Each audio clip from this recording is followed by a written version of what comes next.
Here's my block all ready to start carving. Halfway line here. Now before I do anything else, before I start putting flowers in, I need to get some sort of overall shape to this. I can't have hard square form like this. I'm going to round this over.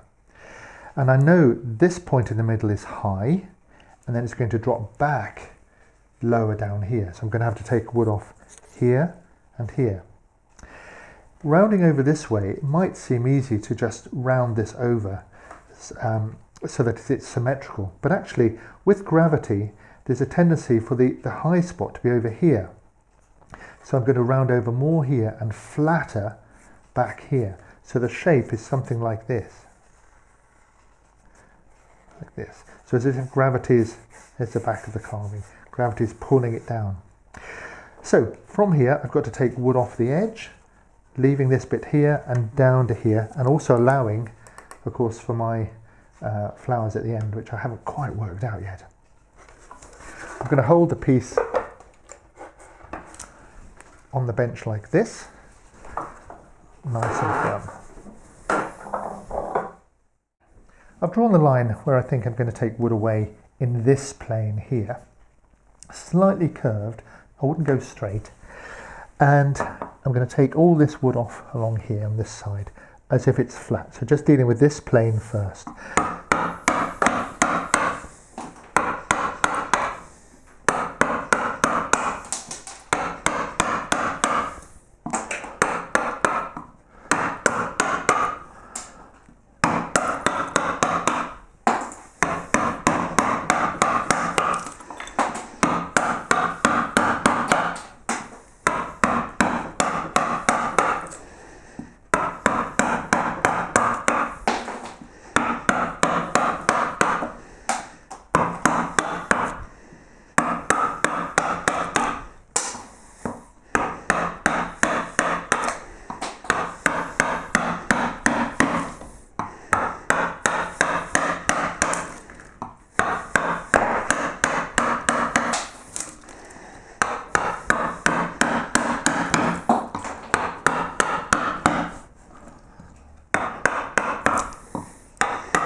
So once I've got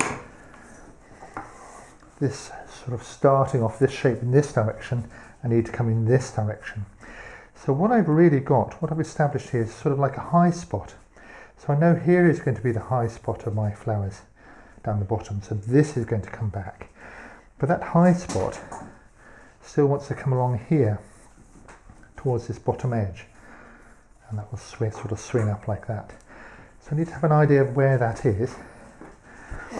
And then I can start taking wood off this way.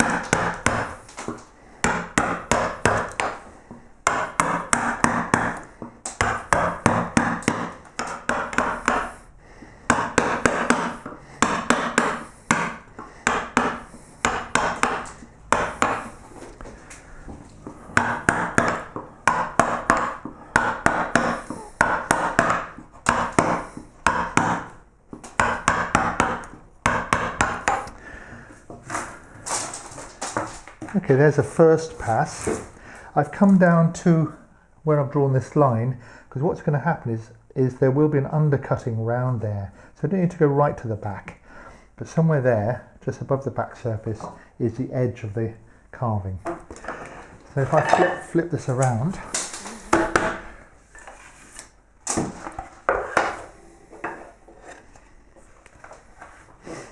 I can now look at the other side. And the other side, of course, is less sloped, is more rounded. So it's a tighter, rounded curve. And as before, I'm going to allow the tool to sort of follow around the shape I want.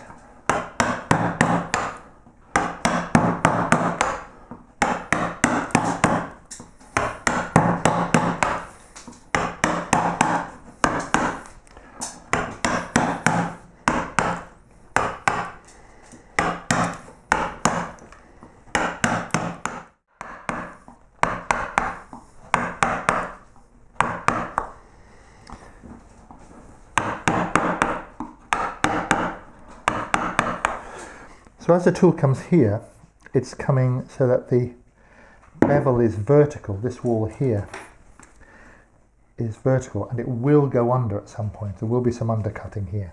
So we'll just arrive down at it vertical here.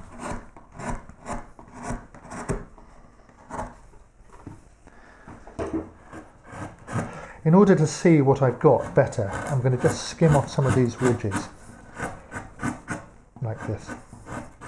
It doesn't have to be too exact, it's just so that I get a better idea, and when I come to draw on the surface, it'll be easy for me to do that. So just coming down here with a flatter gouge.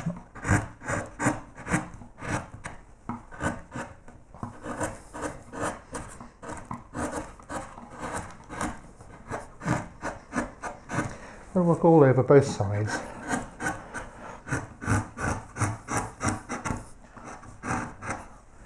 Again, the tool's coming round, and as if we could go under, but we're not going to.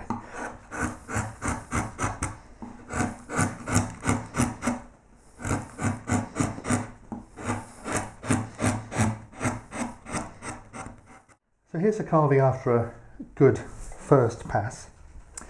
My plan is to work the ends first here, and the middle, and then sort of join them together.